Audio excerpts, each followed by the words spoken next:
My name is Maxim Weerasinghe, the president of SLAITO Youth.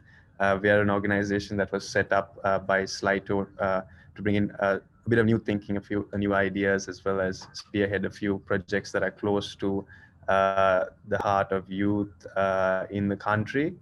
And this webinar is organized by us association with the as well as AITO, who has come on board. So just our panel here today. Firstly, I would like to introduce President of SLAITO, Mr. Thilak Weerasinghe.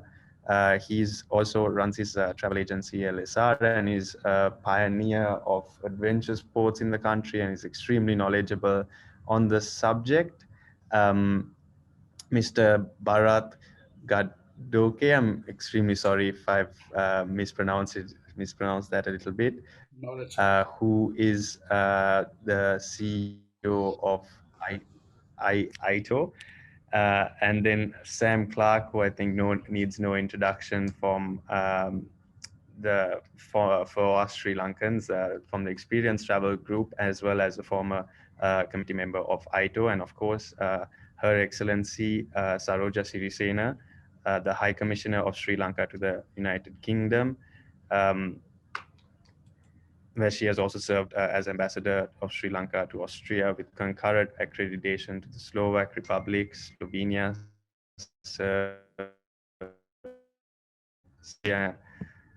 Bosnia and Herzegovina, and a permanent representative of Sri Lanka to the United Nations and international organizations in Vienna.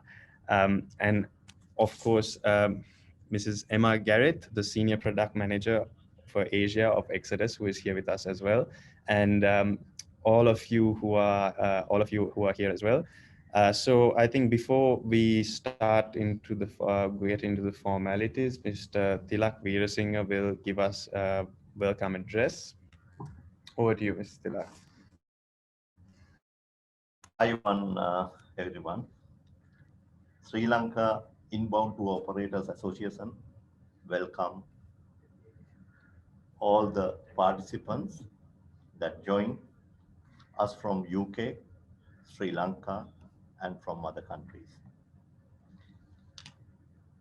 Sri Lanka and the UK share a long-standing relationship, historically, culturally, and economically. UK is one of the largest supporter for Sri Lanka tourism, and we as the inbound tour operators are grateful for the bonds that we are having. Today, this webinar is linked with tour operators and small and medium stakeholders, and also with the other stakeholders coming under One Voice, One Industry scheme, because we, after this pandemic situation, with the SLAITO Youth and with the other stakeholders, we try to understand what the others are doing in their areas and how to help them, how to educate them in different areas, including drivers, chauffeurs, even guide, and all of them we are in link just to see the way forward with the present difficult time.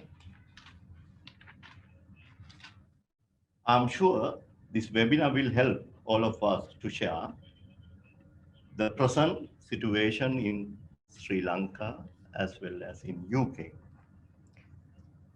I warmly welcome you all once again to this webinar, and will hand over to Maximi, because the SLAITO Youth actually organized these webinars and also a lot of groundwork in Sri Lanka to promote the country and to share with what we are doing at the moment, what are the procedure to be followed, and also you can start the discussion, Maximi, and I'll hand over our President of Youth. Yes, perfect. Thank you very much, Mr. Thilak, for that for that and for that praise. So I think before we get into the rounds of questions and answers, I would like Her Excellency Mrs. Saroja Sirisena to address us. Thank you, Maxim. Mr. Thilak Weerasinghe, President of the Sri Lanka Association of Inbound Tour Operators, Mr. Maxim Weerasinghe, President of SLAITO Youth, Mr. Bharat Gadhoke of AITO, and Mr. Sam Clarke, ladies and gentlemen, stakeholders of the travel trade. Ayubovan, good morning in London and good afternoon in Sri Lanka. I'm pleased to be here and thank you for inviting me. This is perhaps finally we see the light at the end of the tunnel for the travel trade and for the travelers. So I'll just talk a little bit about how much the industry means to us in Sri Lanka. The travel trade, the tourism industry is one of the largest industries in Sri Lanka. It is one of its most important foreign exchange earners, and also perhaps the platform with which Sri Lanka is taken to the world. It's also, I mean, every traveler that comes as a diplomat, I should say, every traveler that visits Sri Lanka it then becomes one of its ambassadors, many ambassadors. So we are very fortunate to have such a loyal tourist population, tourism following, because I must say I have been doing this, promoting Sri Lanka as a tourism destination for nearly a quarter of a century. And we had seen very tough times. And even in those tough times, we were very fortunate to have repeat travelers. Whoever who visits Sri Lanka never forgets it and makes it a point, I think, to return to Sri Lanka whenever possible. So that's what we have. A very, I think it's a blessed product. It's not a difficult product to market, because those who've experienced it are the people who help us promote it themselves. In these terrible times, the travel industry has taken a big hit worldwide. But Sri Lanka's travel industry has always survived amidst difficulties. So that's perhaps the uniqueness of our travel trade. Both the government and the private sector has always been resilient to these challenges. Whether the challenges were man-made or natural, we have always been able to rise from those challenges successfully. So that's perhaps the hallmark of our industry. In these terrible times, we've now come to perhaps I'd like to say the final phase of that. So we see the light at the end of the tunnel, and it's getting brighter for all of us. The important thing to consider in these times is additionally that we need to be viable. We need to open sustainably, because there doesn't seem a point where a country opens up its travel industry and then it has to go back into a shutdown mode. So I think Sri Lanka has been very wise in that, in terms of making the country safe for the traveler, for the industry, and adopting measures that would be sustainable and viable. So, I mean, right now we've opened up the industry, opened up the country rather, through bubbles where tourists come in and they have pre-designated travel itineraries. So these are some of the measures that we've taken initially. But as we go into the next phase, I think there are considerations like infrastructure. What does the country, I mean, these are the additional things that a traveler would look at in the post-COVID travel environment. I mean, if you think for yourself, what would you want? You'd need to have a robust healthcare system, good road network, and accessibility to all of these facilities. So I think Sri Lanka that way, for the price structure it offers and for the variety of options it offers, also offers this level of infrastructure. So I think that is very important to the post-COVID traveler. And how we have managed the COVID pandemic, COVID-19 pandemic. So that these are important factors in promoting Sri Lanka as a post-COVID travel destination.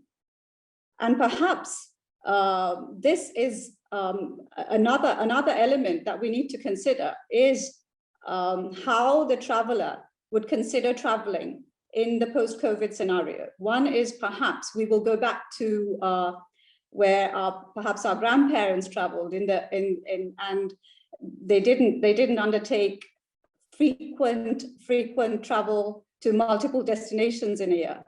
Perhaps the destination would be more a long haul or long duration travel, because people have to go through certain protocols and adjust to certain conditions. So perhaps the long haul and long duration travel would be more acceptable in the post-COVID scenario, rather than the quick weekend getaways, because of the risk associated with travel, unfortunately. But this could be a silver lining for countries like Sri Lanka, because we have multiple, a diverse island, and which has multiple attractions. And this perhaps would be something that people could undertake over a longer period of time rather.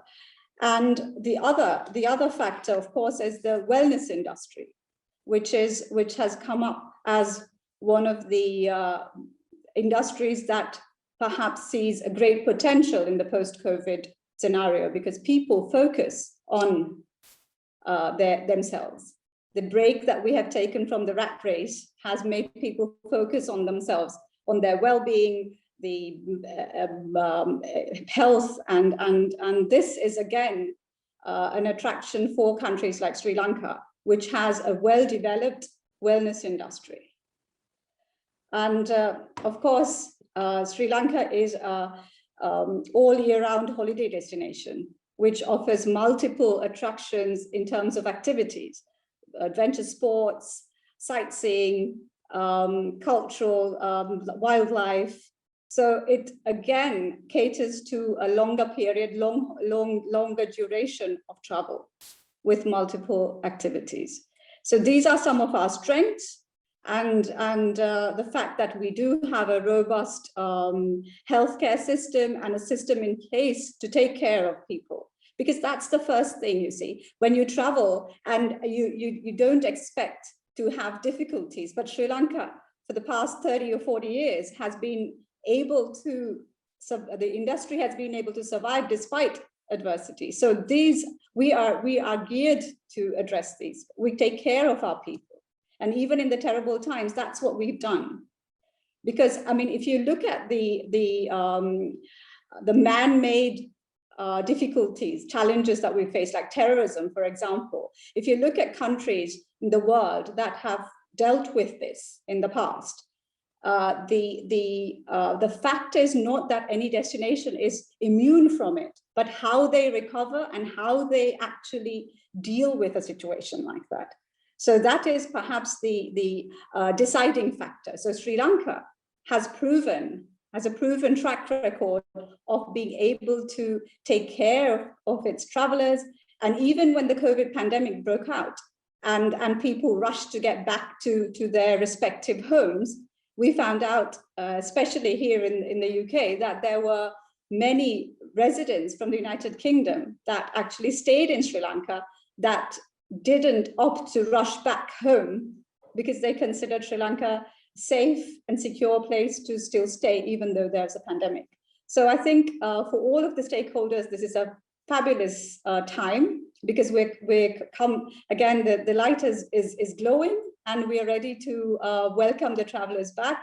And perhaps the SLAITO will tell us more about how we're going to welcome the farm tours. Start with something attractive for the promoters, and take it from there. So thank you very much. Thank you very much, Your Excellency.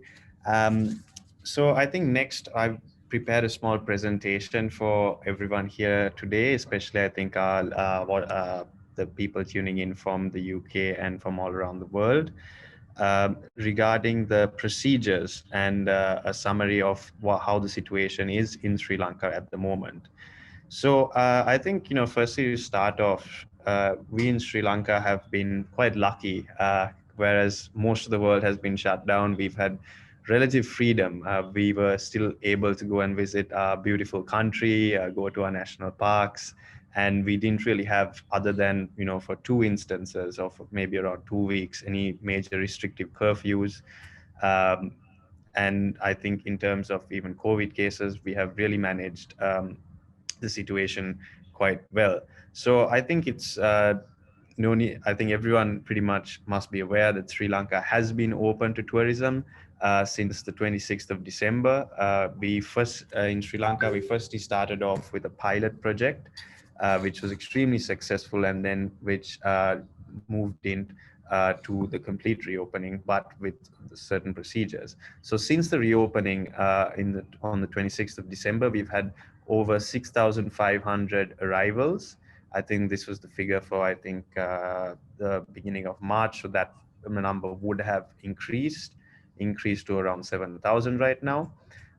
In terms of even COVID cases, I think a few months ago, we had a spike in terms of COVID with, I think, close to maybe 1,000 cases a day, which compared to the world is not too much, but for us in Sri Lanka, with the high standards the government had put in place, was relatively high. But we are quite happy that, the number of cases as well are coming down, which all of this is an extremely good indication to say that things will definitely improve and get better very, very soon in terms of travel and tourism. In addition, I think the vaccination has started close to a month ago, and already 700,000 vaccines have been administered. There's a big emphasis on the travel industry with the vaccination programs, which is again another plus for travelers' safety, as well as, our staff and our hoteliers' safety, which is another really important point to take note when reopening a country. Yeah, so just to give you a summary of the procedures that have been put in place, there are no minimum stays or maximum stays for Sri Lankans. I think they can stay for 3 months as long as their visa expires, and even then, if they want to stay longer, they can always extend their visas. There is no restrictive quarantine. I think that word is extremely important, and I will come into what exactly this means later. But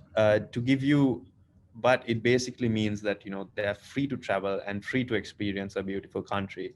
For the moment, there is a requirement that tourists stay 13 nights in what we call a level 1 hotel. We will have more details on that as well. And when they're in the hotel, they can make use of their beautiful resorts, pools, beaches, and all other facilities. Of course, they will have to socially distance, and there will be certain restrictions, but that won't be any different from what you would find anywhere else in the world. And I think what makes this extremely important for us as travel agents who really like to show around the country is that tourists are allowed to visit the country as well. There are 18 sites that have been listed so far. We are working, I think even SLAITO and even all of us are really working hard to get as much other sites as possible. And, of course, there are even experiences that can be done at the hotels and different things also that clients can do. And of course, there are PCR tests for the clients that come in, and more on that later.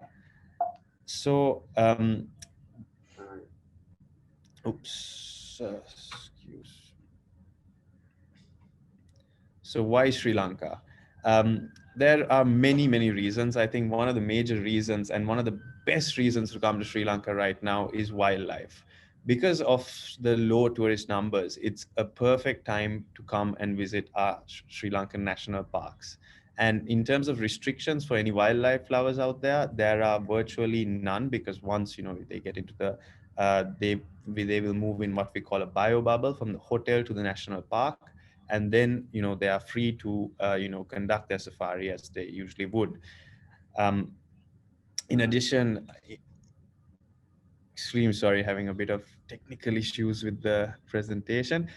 Yeah, so, and even for those who are fans of history and our culture, you know, we've had speaker to a lot of clients that have just recently come and visited all these sites, and you know, they have absolutely loved it, because it's not every day in Sri Lanka where you can be on top of Sigiriya Rock almost by yourself with maybe a handful, 50, 60 other tourists.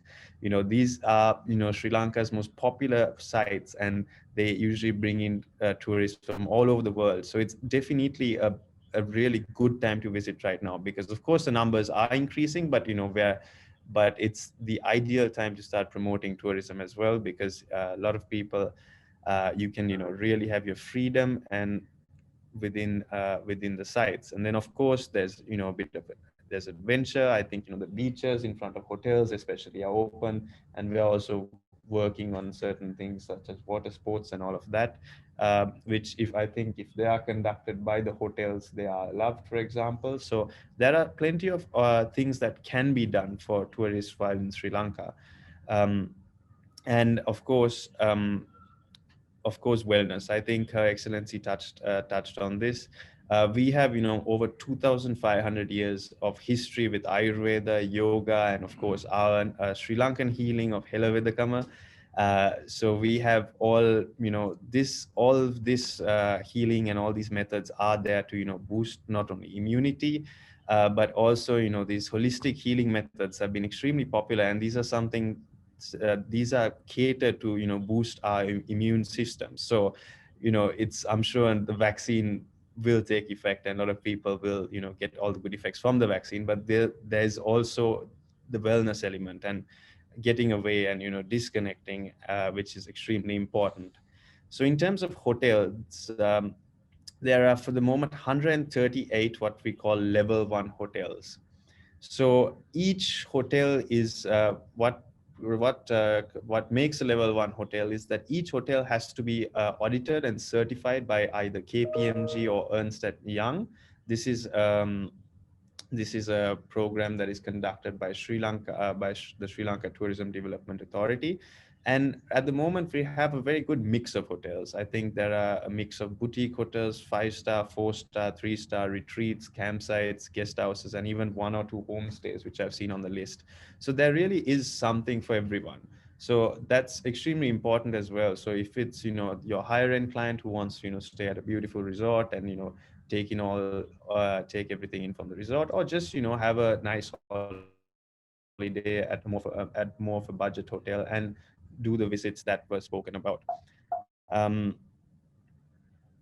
Yes. So in terms of holiday procedures, so it's quite simple. So we have what this is basically the pre-holiday procedures that are needed for a client or for a tour operator. So firstly, what will have to be done is you'll have to plan your holiday with either your Sri Lankan DMC or directly with the hotels, however you deal with it.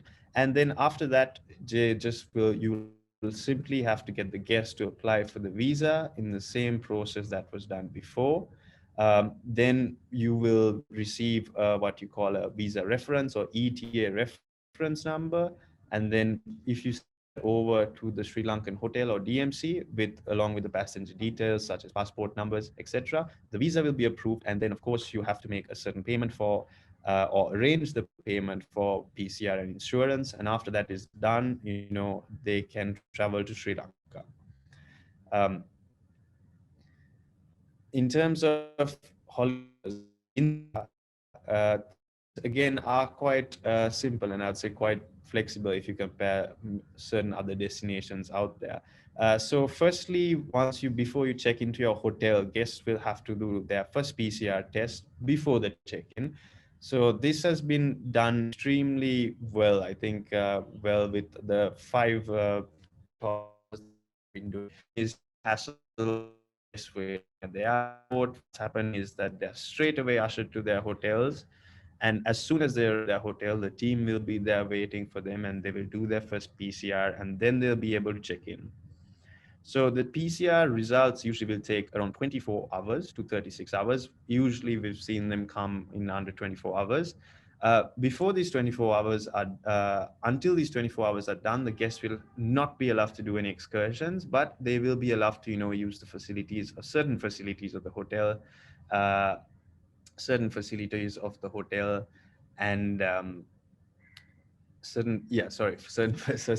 the hotel. Um, yes, and once they get the result from this test, they will be allowed to move to other what you call level 1 hotels and use all the different facilities of the hotels and go on these what we call approved excursions, which we expect to increase. So this 13-night stay that we spoke about earlier, so for the first 30 nights, they will have to stay in what we call these level 1 hotels.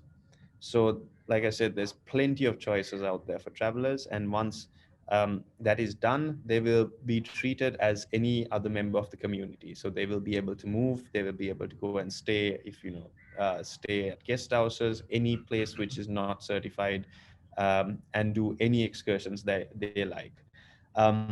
So I think to give you a bit of an idea on what exactly we expect to happen in the next few months, we do expect that these dates, the number of days will certainly come down. We don't have an exact confirmation as of now on this, but we will definitely keep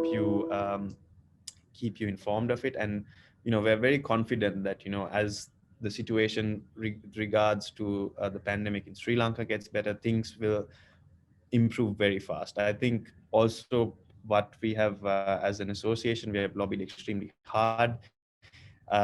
We started off with 28 days of quarantine, I think, or what we call this non-restrictive quarantine. So we have reduced it to 14, and we have lobbied extremely hard. And even in terms of PCR tests, there has been some added flexibility that has been done. For example, kids don't have to do it. So all this in a period of 2 months, which means that Sri Lanka is going to move very fast. And I think even if you compare other destinations, I am excluding destinations like Maldives and Seychelles that are very island based. Compared to other destinations in Asia, Sri Lanka was one of the first to really initiate the opening, and we really expect the authorities also to really move fast and reduce the procedures as well. I think much faster, um, in the same proactiveness that was done previously. So in terms of PCR tests, so before a client arrives to Sri Lanka, they will have to take a PCR test 96 hours prior. I believe this is also a requirement for most airlines around the world. So this would anyway pretty much be a requirement for a traveler. Then, like I said, the first mandatory test, which will be done at the hotel prior to check-in. Then there will be a second test that will be administered for clients who stay more than 5 days. And then a third test, which is only needed. I think I do need to make a little change in the text, which is only needed for clients who want to move out of this, what we call 14-day level 1 period and move into the community. So virtually, and we have got some good news that we have heard some good rumors. I think it's been in the Sri Lankan press as well today. Uh, no, we've heard some good news that it's very likely that the second test that needs to be done on 5 days will most likely in the next few days or even weeks will be reduced. So this will effectively mean that clients will have to do a test on arrival and a test on departure, or a test if they're moving into the community. And of course, there are requirements from airlines as well. So those I haven't included them in my in this, because I think every country has their different procedures when it comes to testing for departing clients. And yes, in terms of payment for PCR, I think the payment would be at the price of $40 per test. And this will be payable to the DMC or the hotel or the local hotel, from either directly from the client or I think from the foreign tour operator. I think that just depends how y'all will organize things, how things will be organized. One thing that we're extremely happy about is, and that I think as SLAITO we really worked hard and lobbied to get, is the COVID insurance cover. the priority for us was that whatever guest comes to Sri Lanka will be protected and will be safe and will not have any major hassles, even if they are found to be positive. So at $12 per person, there's a mandatory insurance cover that will need to be paid, which will give you a cover of 50,000 US dollars for 1 month. This also will be payable, for example, will be payable to the DMC or hotel. And this will cover most things. I think I've put a link and I can put it on the chat if y'all want to go and see what the exact details are, but it covers most things from private hospitalization, ambulance, and other expenses. And it's also important to note that even though the public hospital system in Sri Lanka is very, very good, they will be staying, if there is a hospitalization, it will be done in a private hospital, which have very world-class standards, private rooms, and the clients will have the least hassle as possible. So just in the case that a guest is positive, this insurance will kick in. And so they've done also arrange a system which is quite flexible for guests, where the guests, if they are positive but non-symptomatic, which means they are not showing too much symptoms and the doctor deems that they can stay in the hotel, they will be isolated in the rooms of the hotels. I think all hotels can only sell to 75% capacity, just to make sure in case they need to isolate guests. And then the medical staff and the medical teams would treat them from the hotels. And there are also, I think, 1 or 2 hotels that have been designated just to take care of positive patients. But I think of the 700,000 guests we've had traveling in Sri Lanka, I think around 7,000, around 10 have been, around 10 or 12, I think, have been positive. So the numbers are good, and this is also a good indication to show that the procedures are working, and it's likely that they will may be reduced. So in the case that they are showing symptoms and a guest is needed to be hospitalized, they will be hospitalized in a private hospital approved by the Ministry of Health, and ambulances and all of that will be taken care of from the insurance. Yes. And in terms of SLAITO, I think we have been working extremely hard, and I think as we speak, we have a team downstairs conducting a training for around 100 chauffeurs, which I've showed you which you can see a few pictures. So what we are trying to do is create as much awareness as possible to make sure that the guests that come to Sri Lanka feel safe, and also that all the people who are working, who will be in contact with the guests will know how to handle it, and who will be able to reassure guests and make sure that the tour will be conducted extremely safely without any major disruptions and any major issues. I think we need to also thank Sri Lanka Tourism that has come on board and helped us with these programs.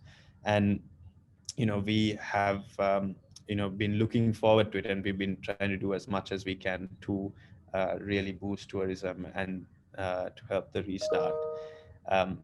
restart.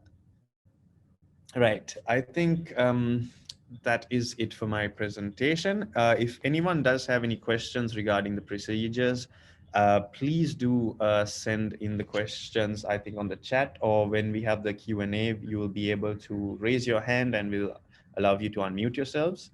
But for now, we actually have a few questions for our panelists. And I think I would start with Mr. Bharat. Mr. Bharat, we just, quite interested, I think, from everyone in Sri Lanka, just to know the overall sentiments of the AITO members and British travel agents in general in terms of travel. Are they confident, and how is the situation in the UK right now? Thank you, Maxime. Good day, everyone. Good day, Your Excellency, SLAITO executive, and everyone on the call today.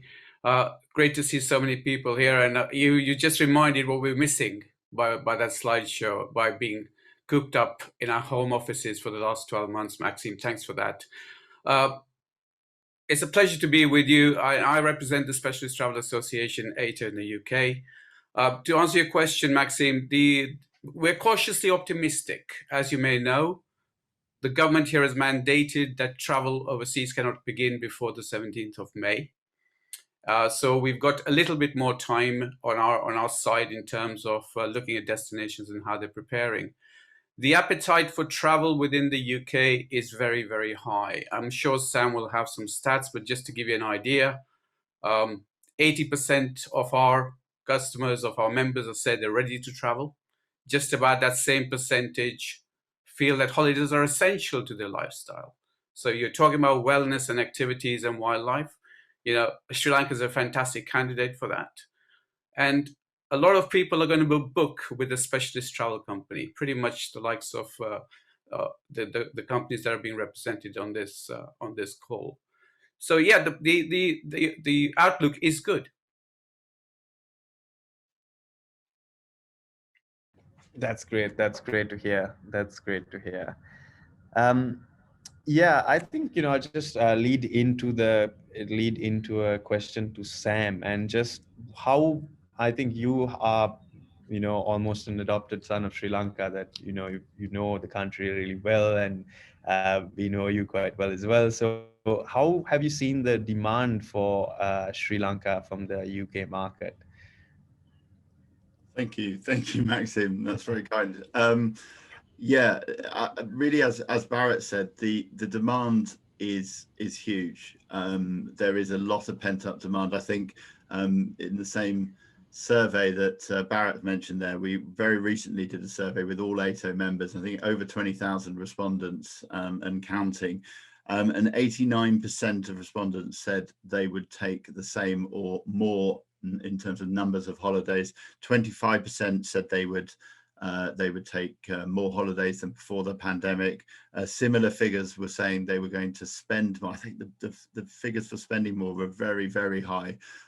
So people really thinking about what they missed, really, what they've missed from travel, and wanting to get out there and do it. I think there's economic figures showing that there is pent up consumer money that people have saved. Some people were hit very hard by the pandemic, especially us in travel, but many people, continued to receive their incomes and were able to save because they didn't spend on holidays, and that money's got to be spent. And if we can put the two together, it could be a very encouraging position for Sri Lanka, because what tourists are saying is that they want immersive destinations. They want destinations where they get out and discover the place and get what they missed during the year of intermittent lockdowns. And Sri Lanka is uniquely as well placed, as Her Excellency so rightly said, is uniquely well placed to provide that on so many different levels. So in that respect, I think the future is bright. And meaningful travel, if I can just add to that, Sam, is our members, customers are looking at meaningful travel, that travel that gives something to them, but also gives something back to the sustainability aspect of the island. So, which you touched upon in your presentation. So, yeah, I think there'll be a loyalty there to a destination like Sri Lanka that's as diverse as it is. Great, brilliant, brilliant. I think my next question is on Emma, who I believe who is a bit of a specialist in the adventure and a bit more the experiential travel segment. I just want to know, what are destinations in this segment doing in the new normal to attract visitors? Because I know adventure is not always sometimes the easiest thing to handle in pandemic in a pandemic. Just want to know your thoughts on that. Well, I think at the moment it's pretty early days, but say other countries in Asia are still sort of not having any tourism, etc. So I think Sri Lanka really is having a bit of a more nuanced approach to allowing people to start to travel. So I think in a sense you're probably leading the way in the region. Southeast Asia is still closed off. The vaccination programs are taking off very slowly, etc. So I don't think there's a real comparison to be made yet. I mean, for long haul travel, we're really not seeing, I know you're talking about the light at the end of the tunnel, and there certainly is, but we're really not seeing much movement yet, and we don't think there will be till possibly the summer. So I think Sri Lanka is probably leading the way in the sense that you're talking about the bubbles and you know, these hotels, etc. So so yeah. Thank you, Emma, for your valuable insights. I think my next question is for Bharat again, or actually, you know, I'm just asking questions, but if anyone, you know, if you'll have anything to add on either point, either ones, you know, do not hesitate. We would love to get your insights on it. I just want to know, Bharat, what are the major destinations right now for the, or what are the major destinations you would imagine for the UK? And what were the major destinations? I think while, you know, the UK was open for international travel not too long ago. I think if we start pre-pandemic to the longer haul, Sri Lanka has always been an attractive proposition. You know, I think it's got that, like I've referred to previously, the diversity of history, culture, wellness, beach, wildlife. You know, it's a magnificent little microcosm of the entire world in activity-based holidays, or do nothing, to fly and flop. And your price point is very good as well. We mustn't ignore that as well. Look, post-pandemic, it's bound to be Europe as being the first to open in terms of, you know, where would people head to first? Europe is going to be it. Longer haul, we feel that will depend on the country's preparation for it. And it appears from your presentation, there's a lot going on in Sri Lanka that perhaps, you know, needs to be promoted here as well. And that's really important. The communication, the clarity of communication, and the consistency of it coming from the destinations to the tourism market here to say that, yes, it is safe to come. One thing, Maxime, I didn't see over there, which I can ask you a question about, if I may, is what's the position, do you know, if any, of people who are vaccinated and arriving to Sri Lanka? Because that is one of the most important things for our customers, is that if they are vaccinated, and AITO customers are predominantly the first to be vaccinated because of their age group, and we are well along into our program here in the UK, as you know. So a lot of these potential tourists are very keen to travel because they're able to. And I think any country that looks at vaccination in a good light and relaxes some of the testing requirements, etc., I think they'll be on to a winner. The other things they're looking at is low infection rates in the country they want to visit, and yours are declining, which is great news. And you're doing the third thing they like a lot, which is travel insurance, and you're providing some sort of cover for that. So I think the vaccination element needs to be looked at a little bit more closely. I don't know what Sam would agree or disagree with that. Well, Yeah, absolutely. Yes, Sam, go on.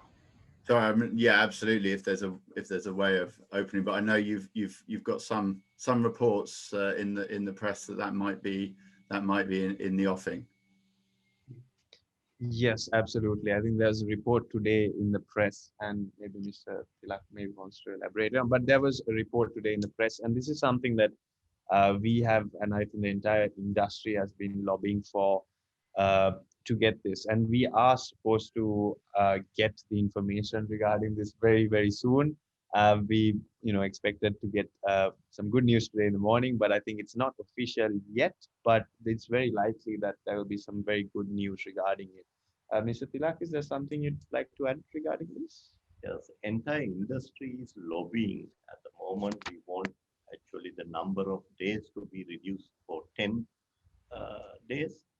And then the PCR, we want arrival PCR, and then the departure PCR. At the moment, we have a 3, but we want to cut down to 2, because what we believe, anyway, we are taking the traveler to the bubble concept. So that is secure area. Once when they are in that, there is very rare chance of them to get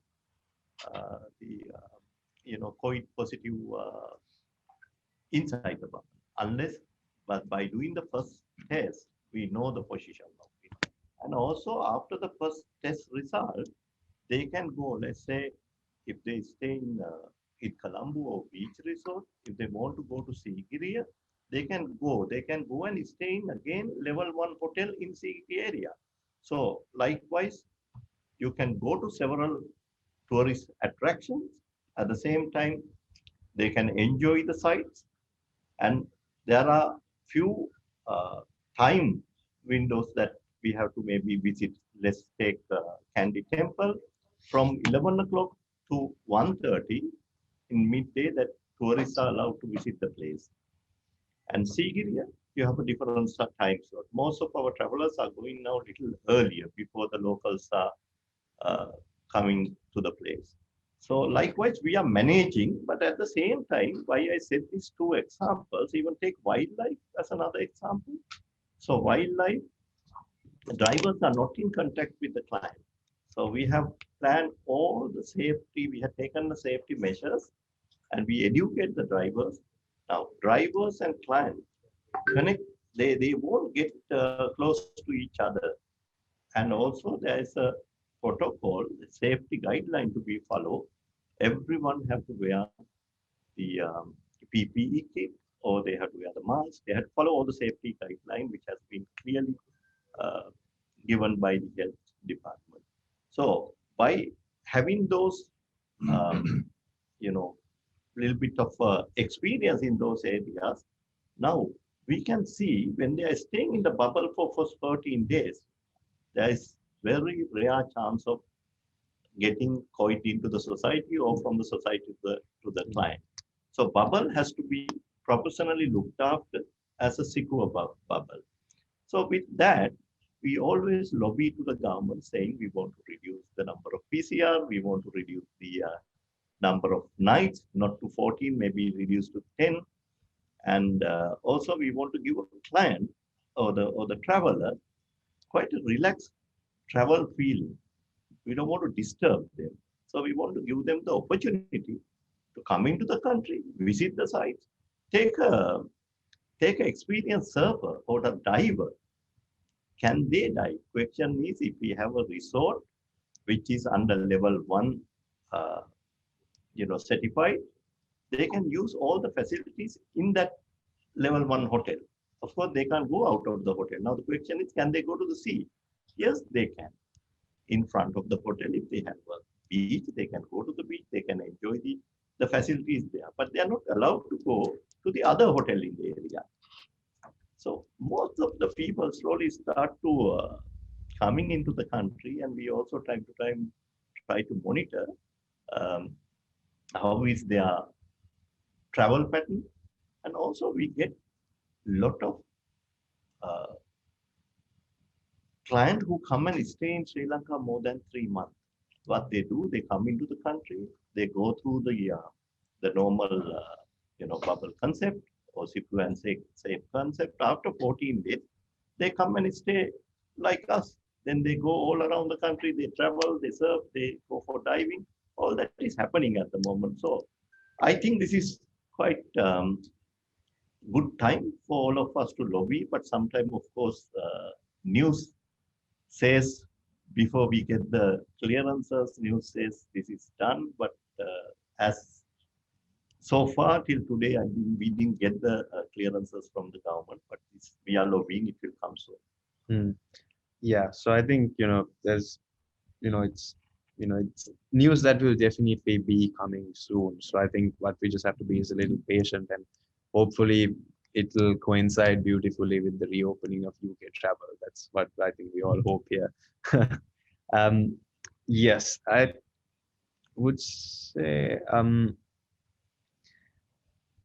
so I just have, maybe before we go into the questions asked by everyone, maybe I just ask one more question from our panelists, before we go into it.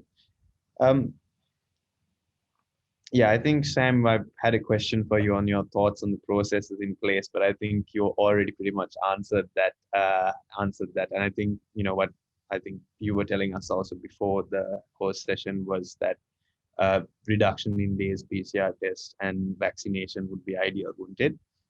It would be, and the other thing is clarity. You know, we need clarity as an industry from the UK perspective. I guess from any tour operators, we can't just click our fingers and immediately customers will come. You know, we have to plan marketing campaigns. In any case, our customers tend to book, you know, on average 3 to 6 months in advance. So clarity is where it's all at. A lot of people are not looking to rush away. This summer, that a lot of people will have their summer holidays booked already. So yes, there will be some last minute demand, but a lot of people are starting to plan holidays for winter, and Sri Lanka has an amazing opportunity to get out ahead of this. But only if there's a very, very clear message that people will be allowed to travel. I also think Sri Lanka, it's very important that Sri Lanka remember, you know, the number one, as you all know very well, the number one USP for Sri Lanka is the welcoming people and the kind of friendliness and that interaction you get. And that has to be thought about. I think that there probably does need to be some level of, you know, just education or thoughts with the general population to make sure that welcoming sense is still there.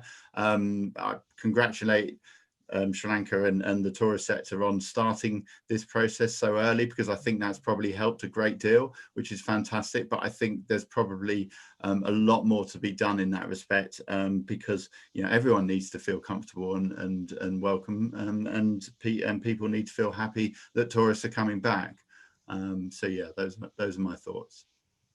Yeah, absolutely. I think, you know, even I think Sri Lanka tourism, as well as us, you know, through our awareness courses with all the chauffeurs and all those in the industry, where many have been a bit hesitant, I think, with tourism. Now they're slowly starting to see, you know, things coming much better, and with the vaccination and the numbers coming down in Sri Lanka, that I would say fear of infection and fear of COVID is just, it has come down. And, you know, I think hopefully in a month or two, when the procedures ease as well, you know, you still have that warm Sri Lankan smile, even though it might be behind a mask. I think you'll still be able to feel it.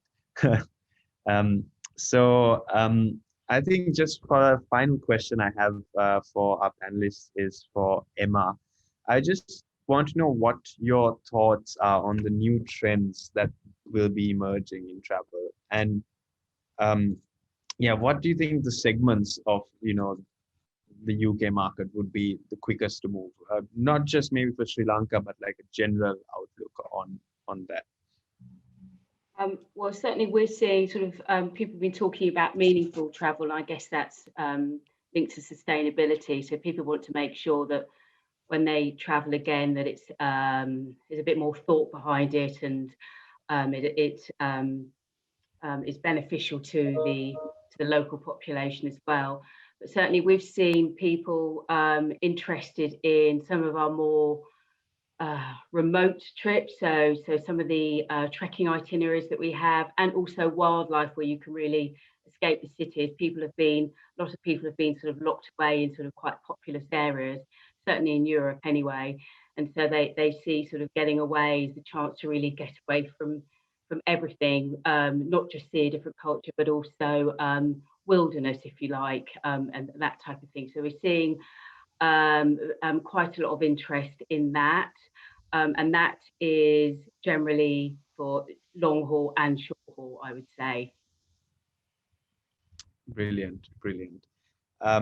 Yeah, that's very insightful. Just a quick follow-up. Do you all think that, you know, it'd be more, along with meaningful journeys, would be more slower travel with longer travel durations that will come forward with, I think, maybe people even having a bit more flexibility in terms of working hours and all of that? Or would it still be the standard, you know?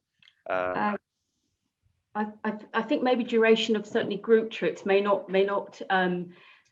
suddenly be a lot longer, but people might want to spend longer at each place rather than sort of moving on continuously, or they might wish to do a trip and then extend their time. You know, they've flights are going to be probably more expensive, so trips are going, tourism is going to be more expensive, so they may want to make use of a flight and extend their time at the end. Obviously, somewhere like Sri Lanka is perfect for that because you've got all the incredible beaches that you can stay at for, you know, a few days afterwards. So people may want to, because everyone's been working remotely, they may want to continue their trip with a few days where they can actually log on and work whilst they're away.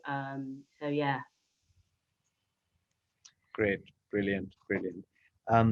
I think now we have pretty much come to the end of our, you know, panel discussion. I would like for you all to stay as well, because there might be more questions that might be aimed at you all from either from Sri Lankans or from fellow UK travel industry experts.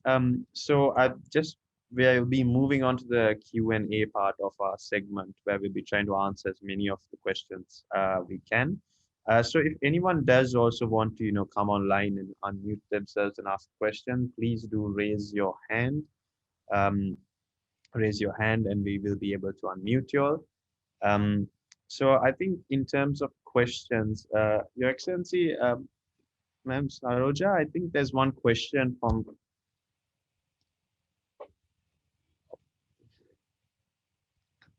Oh, I think there might have been a small technical issue. Right.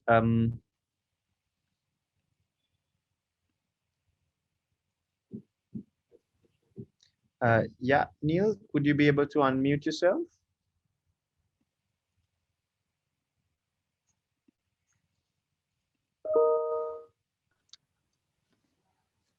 Hi. Hi, Neil. Hello. Hi. Good afternoon, morning, everybody.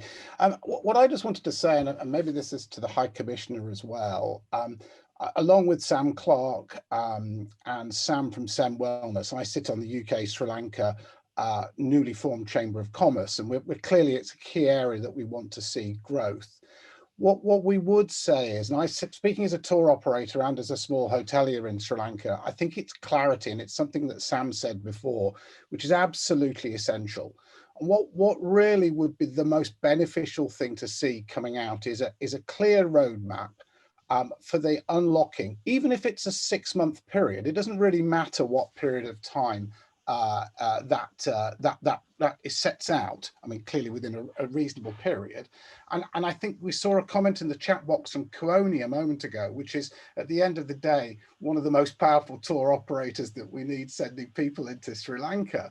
And they're saying that the less restrictions, the easier it is to happen, and the ability to twin center with the Maldives will actually unlock things. So it is that roadmap, and as the words Sam used, clarity, which in my opinion is the single most important thing at the moment on a joined up basis from SLAITO, SLTPB, and of course the Health Ministry and the government.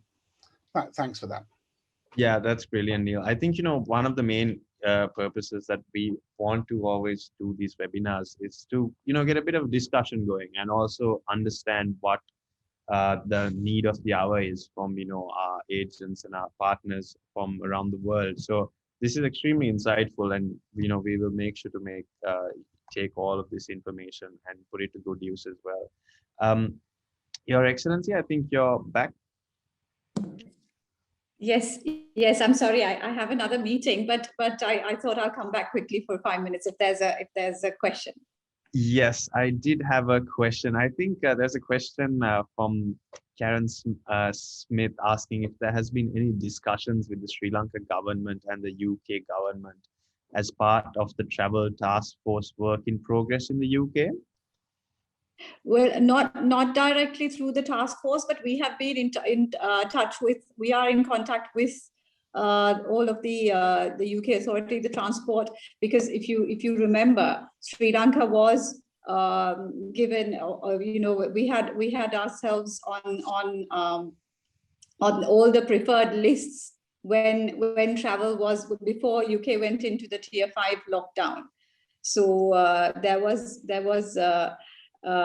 movement. We were on the good list for inbound travelers. Unfortunately, it was Sri Lanka at the time which hadn't opened for any kind of travel. So given that it's recognized that Sri Lanka has done well in managing the pandemic, I don't have any doubt that we would be on the preferred list once travel is permitted. So, but we are in touch with through the FCO and all the other departments, relevant departments on this matter. So Sri Lanka will be. I'm confident that our efforts are being recognized. So I don't think the British government intends to reopen travel until May. That's my understanding. So we will make all efforts to ensure that Sri Lanka is part of whatever lists, conditions, first options that are available. Brilliant. I hope that answers the question. Yes, I think it does. Brilliant. I think, it's very reassuring to us, and I'm sure the UK tour operators, that you are, working extremely hard to get Sri Lanka on a preferential list, which will be amazing for us in the restart. If I may add to that, yeah. I think it's vital, as Sam has said, in the clarity and the communications. I think even with the British consulate and diplomatic offices in Colombo, that you feed their information in on the activities you're doing, make sure they have it. That all gets fed back to Public Health England and the government here and feeds into the task force. And I would urge you to get in touch with the progress you're making with the task force. You have until 12th of, well, probably not 12th of April, the report is coming out on the 12th of April, but you may have until the end of this month in which to actually communicate something to the task force. We can take that offline and follow that up with you. And just one thing to add to that.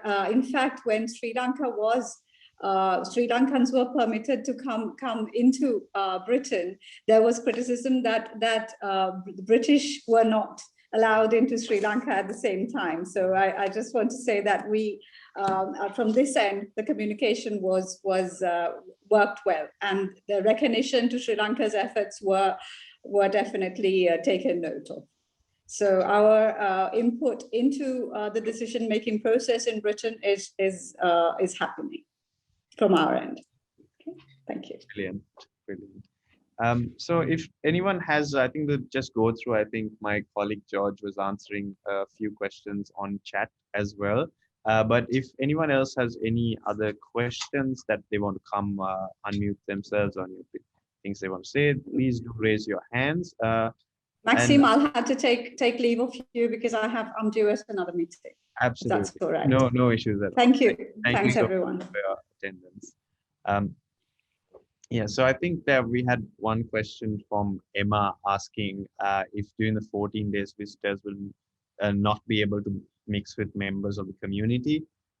Unfortunately, no, as you know, we have a bubble concept. So if they will not be able to just go to a local market and mix with the community, just for the safety of not only the community but also the guests, because it's reciprocal. So we don't want the guests coming to Sri Lanka and getting infected as well.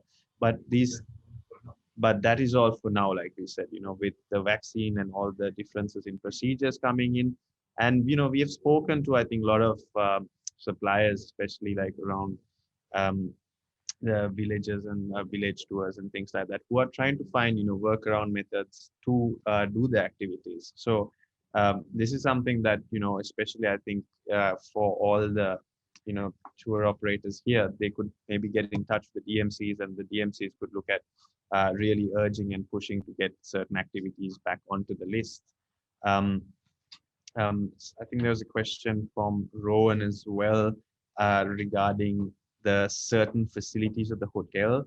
So Rowan, I think just regarding before the results of the first test, whether people are allowed to use certain facilities, I think all the hotels have different setups, different infrastructures, and because of this, the hotels have different rules which they have done, which they have conducted, which they have been given through the health authorities.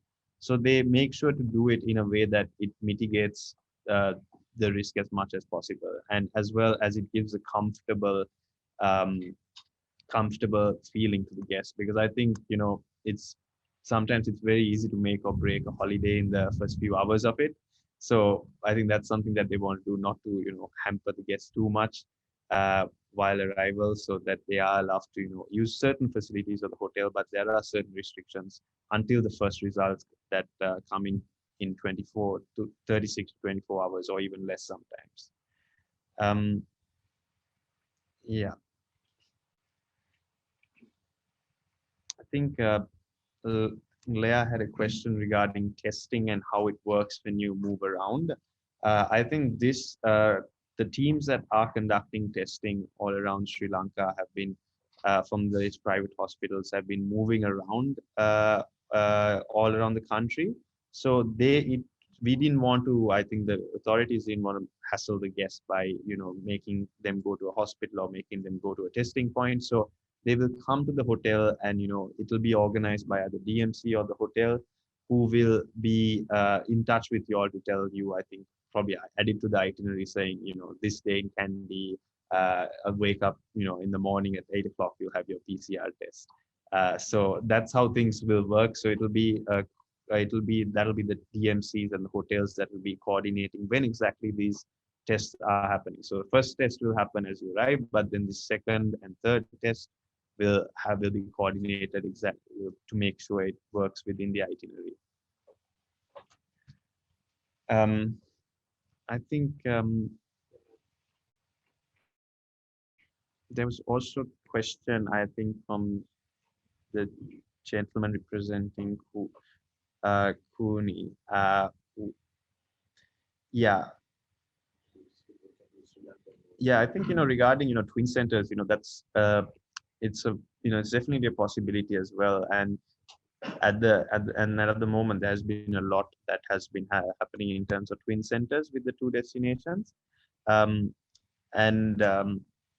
Yeah, I think, certain things that also can be done is that, for example, if a client stays, I think 5 days in Sri Lanka, they have only to do one test. So there are certain things that, can be done. I think the DMCs are very well aware of it, as well as the hotels. So they will definitely be able to, combine the two together.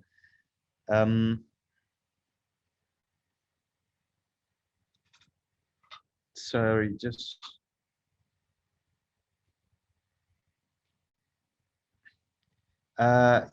Carrie, I think you just asked a question about the platform for ETA, PCR tests, and insurance.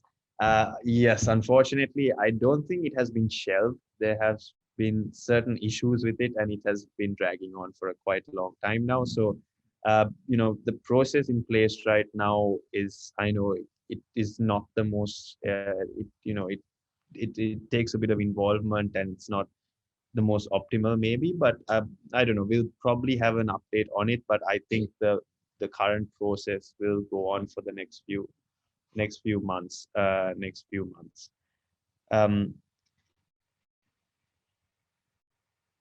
Yeah, I think Alan, I think the list is at srilanka.travel, and if there is anyone who wants to unmute themselves and ask a question in person, do raise your hands, because and if Bharat, Sam, Emma, you all have anything to add as well, please do not hesitate.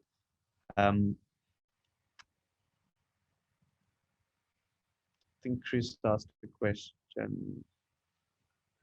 Yes, I think they can stay at any number of level 1 hotels if needed. So like you said, there's a big list of hotels. So, and there's a lot of hotels that have been really working hard to provide experiences in-house. So there's always things to do inside the hotel, outside the hotel. So there's plenty of choices and plenty of things for travelers to do. Yeah. Great. Just going. I think, yeah, there's few questions on vaccination that we covered, and we would love to have a very an answer on it, and I'm sure we will get this answer extremely soon.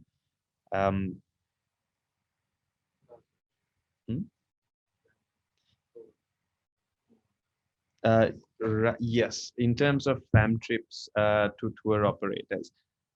Yes, I think this is something we definitely can look. we can look at, and I think Sri Lanka tourism as well is looking at it.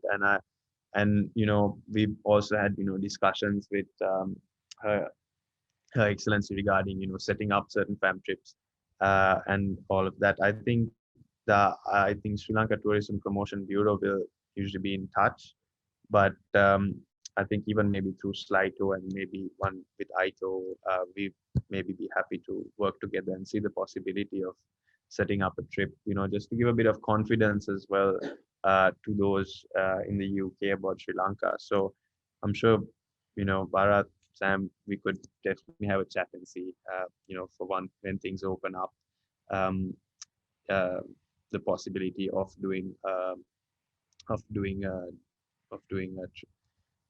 doing a fam trip.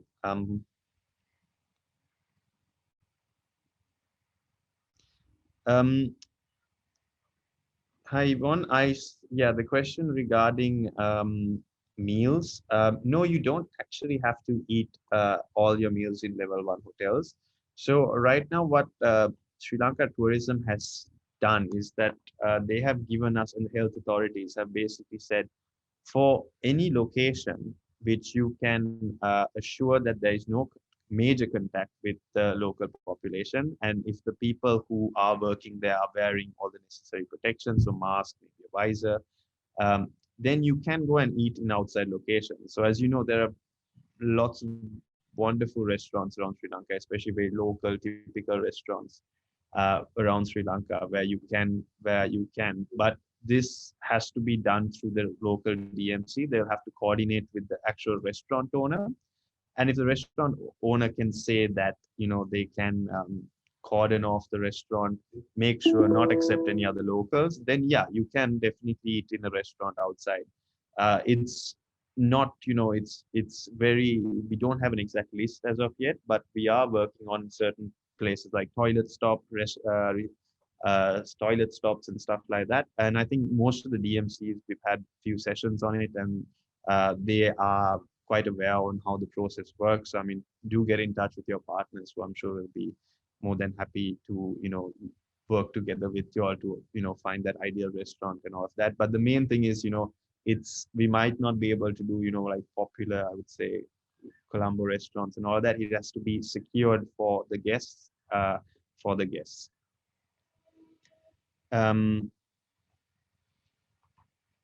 Yes.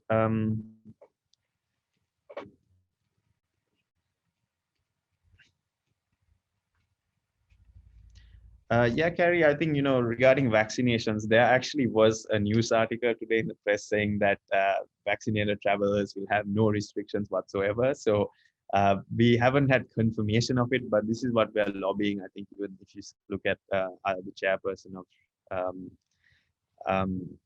Sri Lanka tourism, I think even on Facebook, she reshared it and said, this is what we're looking for and aiming for, so that vaccinated travelers will have much less restrictions, when they come to Sri Lanka. Yeah, and I think, there's a lot of questions regarding the situation and getting updates. If you all do need updates, please do follow Facebook and Instagram, where we try to be as active as possible to post updates, and where we might have another session or two, maybe an open session, maybe to everyone, in the chance that things do get better and we get an update regarding the procedures. I think my colleague George would be posting the links maybe in the chat for Facebook and Instagram.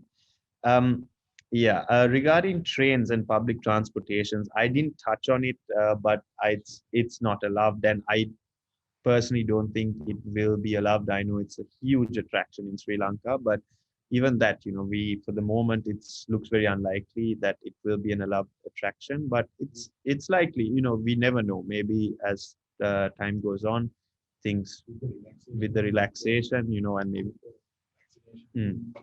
yeah, exactly. So for example, but I believe after 14 days, they are allowed to use their trains. So, after 14 days, guests can move around like a member of the community, so they can use trains. They could use trains. Great. I'd like to know if there's any other questions.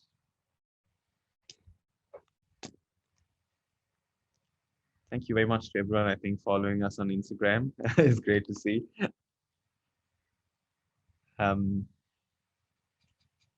Brilliant. So, I mean, I'm just go through it, but if I have missed your question, please do post it on the chat and I will get back to you. Yeah.